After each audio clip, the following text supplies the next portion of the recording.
আল্লাহ তাআলা নাযিল করে দিলেন, ইন্নাকা লা তাহদি মান আহবাবতা, হে নবী আপনি যদি চান হিদায়াত দিতে, হিদায়াত আপনার হাতে না, হিদায়াত আমার মাওলার হাতে। কার হাতে? হিদায়াত আল্লাহর হাতে। আল্লাহ যাকে চান হিদায়াত দিবেন। এই জন্য ওই আবু তালেব যখন জাহান্নামে গেছেন, আবু তালেবকে সবচাইতে কম শাস্তি হবে আবু তালেবের। জাহান্নামে যত মানুষ গেছে সব মানুষের মধ্যে সবচাইতে কম শাস্তি হবে আবু তালেবের। কি শাস্তি হবে? হাদিসের মধ্যে আছে আবু তালেবকে দুইটা স্যান্ডেল পরাই দেওয়া হবে। স্যান্ডেল হলো স্যান্ডেল, বিভিন্ন স্যান্ডেল। স্যান্ডেল হলো ফিতাওয়ালা স্যান্ডেল। আমরা স্যান্ডেল করি না, এই স্যান্ডেল ফিতাওয়ালা স্যান্ডেল। ওই আবু তালেবকে ফিতাওয়ালা স্যান্ডেল পরাই দেওয়া হবে।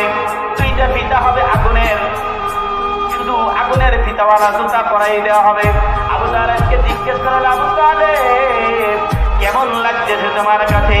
ওই আবু তালেব ওই স্যান্ডেলের ফিতাটা আগুনের হওয়ার কারণে তার কিলু টকবক টকবক করতেছে।